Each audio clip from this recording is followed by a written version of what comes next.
जब किसी मनुष्य की अंतिम सांस रुकती है तो बाहर की दुनिया में सब कुछ शांत हो जाता है।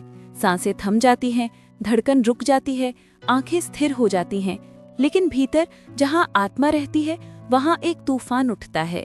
मृत्यु का क्षण जितना बाहर से शांत दिखता है उतना ही भीतर से शक्तिशाली, रहस्यमयी और विचलन से भरा होता है। गरुड़ पुराण कहता है कि जब मृत्यु आती है तो आत्मा अपने स्थूल शरीर से अलग होने लगती है। जैसे कोई दीपक हवा की तेज लहर से कांपता है और फिर अचानक बुझ जाता है, लेकिन उसकी गर्मी कुछ क्षणों तक बनी रहती है। वैसे ही आत्मा भी कुछ देर तक अपने ही मृत शरीर के आसपास मंडराती रहती है, क्योंकि उसे अभी भी यकीन नहीं होता कि वो इस संसार से अलग हो चुकी है। उस क्षण आत्मा न रो सकती है, न बोल सकती है, न छू सकती है, लेकिन सब कुछ देख सकती है। बहुत स्पष्ट रूप से वो अपने प्रियजनों को रोते हुए देखती है, अपने शरीर को निष्प्राण पड़ा हुआ देखती है और सोचती है, क्या मैं सच में जा चुकी हूँ? ये वो पहला क्षण होता है जहाँ आत्मा को अपने अस्तित्व की सबसे गहरी सच्चाई का अनुभव होता है कि वो शरीर नहीं है। मृत्यु के ठीक बाद आत्मा जिस रूप में होती है उसे सूक्ष्म शरीर कहा जाता है। ये शरीर स्थूल शरीर से अलग होता है, परंतु इसके साथ आत्मा की भावनाएं, इच्छाएं और कर्म जुड़े रहते हैं। यही वो शरीर है जिससे आत्मा अगले 39 दिनों की पूरी यात्रा तय करती है। शिव पुराण में वर्णन आता है कि जब आत्मा शरीर से बाहर निकलती है तो सबसे पहले वो अपने जीवन को पूरी तरह से एक क्षण में पुनः देखती है, जैसे किसी ने एक चलचित्र चला दिया हो जिसमें पूरा जीवन एक साथ सामने आ जाए। ये प्रक्रिया केवल चमत्कार नहीं, ये कर्मों के दर्शन का पहला चरण होता है। गरुड़ पुराण में कहा गया है, मरण जीवस्य देहादात्मा यमलोकम प्रयतिति तदा तस्य कर्म अनुसारम गमनम निश्चितम भवन्ति। अर्थात मृत्यु के पश्चात आत्मा शरीर से निकलकर यमलोक की ओर जाती है और उसके गमन का मार्ग उसके कर्मों के अनुसार तय होता है। इसका अर्थ यह है कि मृत्यु के क्षण ही आत्मा का रास्ता बनना शुरू हो जाता है। कौन सा मार्ग मिलेगा, किस लोक में जाना होगा, पुनर्जन्म होगा या नरक या स्वर्ग, ये सब निर्णय उसी पल प्रारंभ हो जाता है जब अंतिम सांस ली जाती है। लेकिन आत्मा को तुरंत इस सच्चाई का आभास नहीं होता। गरुड़ पुराण स्पष्ट करता है कि मृत्यु के बाद पहले कुछ क्षणों में आत्मा बहुत भ्रम में होती है। उसे लगता है वो अभी भी जीवित है। वो अपने प्रियजनों को पुकारती है, उन्हें छूने की कोशिश करती है, लेकिन कोई उत्तर नहीं आता। धीरे धीरे ये अनुभव तीव्र होता है और आत्मा समझ जाती है कि अब वो इस भौतिक संसार का हिस्सा नहीं रही। और यहीं से शुरू होती है मृत्यु के बाद की रहस्यमयी यात्रा। आत्मा को अब अपने कर्मों का भार साथ लेकर आगे बढ़ना होता है। उसके पास कोई और वस्तु नहीं बचती, ना धन, ना संबंध, न शरीर, केवल उसके कर्म। मृत्यु के क्षण आत्मा के चारों ओर सूक्ष्म शक्तियां सक्रिय हो जाती हैं। यमदूत या देवदूत, जो भी उस आत्मा के कर्मों के अनुरूप हो, वे धीरे धीरे उसके समीप आने लगते हैं। यदि आत्मा पुण्य आत्मा है, शांत है, सात्विक जीवन जिया है, तो उसे प्रकाश दिखाई देने लगता है। लेकिन यदि आत्मा का जीवन विकृत रहा हो, पापों से भरा रहा हो, तो उसके चारों ओर अंधकार और डर का अनुभव होने लगता है। मृत्यु के बाद के पहले ही क्षण आत्मा को ये भी अनुभव होता है कि कौन से रिश्ते असली थे और कौन से केवल भौतिक मोह में आधारित थे। जिनके साथ आत्मिक संबंध रहा होता, उनकी उपस्थिति आत्मा को महसूस होती है, और जिनसे केवल सांसारिक लेन देन रहा, वे अब उसकी चेतना से दूर हो जाते हैं। यह अनुभव अत्यंत तीव्र होता है। आत्मा को पता चलता है कि जो शरीर वो समझती थी कि मैं हूँ, वो अब केवल पंचतत्व में विलीन हो रहा है, और जो मैं वास्तव में हूँ वो अब इस संसार से बाहर एक नई यात्रा पर निकलने वाला है। कई बार ऐसा भी होता है कि आत्मा उस समय अत्यधिक मोह में होती है। वो अपने बच्चों, पत्नी, माता पिता या किसी अधूरे कार्य को छोड़कर जाने को तैयार नहीं होती। ऐसे में आत्मा उस स्थान पर अटक जाती है और उसकी यात्रा में देरी हो जाती है। गरुड़ पुराण चेतावनी देता है कि ऐसी आत्माएं भूमि में बंध जाती हैं और उन्हें प्रेत योनि में पीड़ा होती है। इसीलिए मृत्यु के क्षण केवल आत्मा के निकलने के समय नहीं होते, ये निर्णय के समय होते हैं। आत्मा के अगले 39 दिन की यात्रा नरक की ओर हो या स्वर्ग की ओर, पुनर्जन्म की ओर हो या मोक्ष की ओर, इसकी नींव मृत्यु के उस पहले क्षण में ही रख दी जाती है। इसीलिए हिंदू धर्म में मृत्यु के तुरंत बाद अंतिम संस्कार, गीता पाठ और पिंडदान जैसी क्रियाएं आरंभ कर दी जाती हैं, ताकि आत्मा को भ्रम से बाहर निकाला जा सके और उसकी यात्रा को सुगम बनाया जा सके। अब आत्मा देह से अलग हो चुकी है। अब वो केवल एक सूक्ष्म यात्री है जो अपने अगले 39 दिनों की कठिन और रहस्यमयी यात्रा पर निकल रही है। मृत्यु के बाद आत्मा तुरंत कहीं दूर नहीं चली जाती। गरुड़ पुराण में स्पष्ट लिखा गया है कि जब आत्मा शरीर छोड़ती है तब वो तुरंत यमलोक की ओर प्रस्थान नहीं करती। वो कुछ समय तक वहीं रहती है, अपने ही घर में, अपने ही प्रियजनों के बीच, अपने ही शरीर के आसपास। लेकिन क्यों आत्मा मृत्यु के बाद सबसे पहले अपने शरीर से जुड़ी रहती है? क्यों वो घर छोड़ने से पहले प्रतीक्षा करती है? इसका उत्तर आत्मा की वासनाओं, भावनाओं और अधूरे बंधनों में छिपा है। जब देह टूटती है तो आत्मा को ये स्पष्ट नहीं होता कि अब वो देहधारी नहीं रही। वो अपने पुराने स्वरूप में ही अपने आसपास की गतिविधियों को देखती है।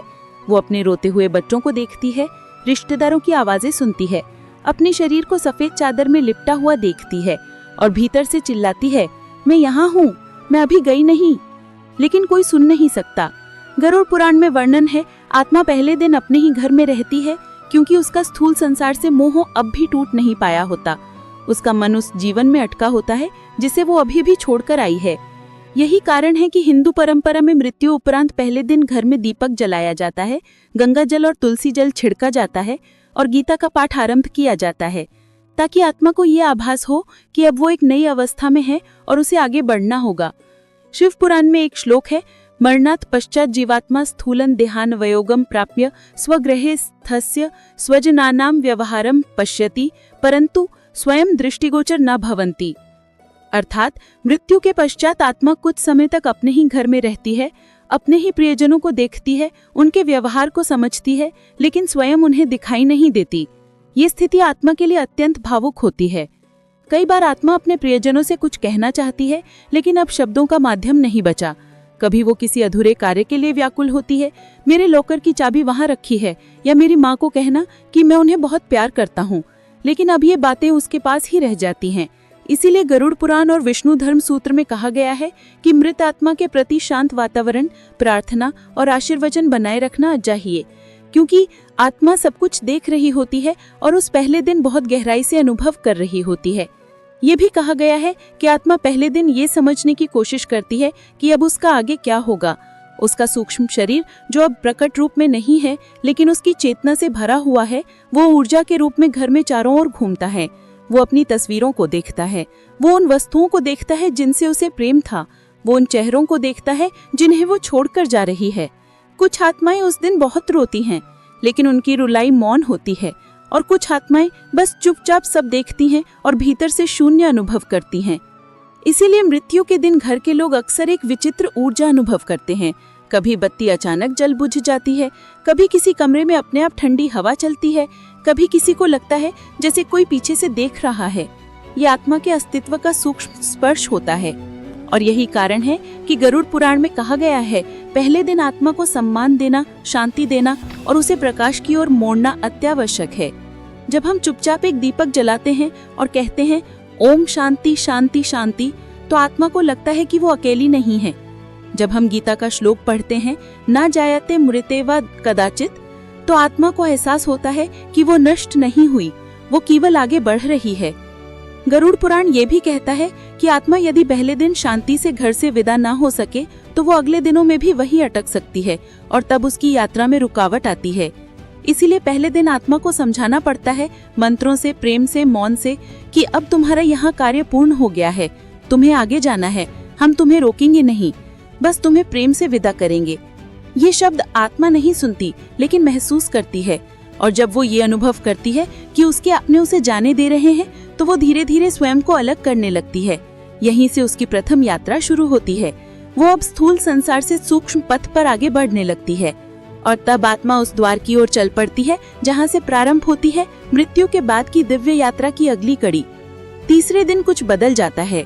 गरुड़ पुराण कहता है कि आत्मा जब मृत्यु के बाद तीसरे दिन में प्रवेश करती है तो वो अपने जीवन के सबसे कठिन मोह से जूझ रही होती है, अपने शरीर से, अपने संबंधों से और अपने अधूरे सपनों से। अब तक आत्मा अपने घर के भीतर ही मंडरा रही थी। उसे ये स्वीकार करना कठिन था कि वो अब स्थूल शरीर से अलग हो चुकी है, लेकिन तीसरे दिन वो अपने ही शरीर से अंतिम बार विदा लेती है। ये वही क्षण होता है जब शारीरिक रूप से कुछ भी नहीं दिखता, लेकिन आत्मा के भीतर एक जबरदस्त कंपन होता है।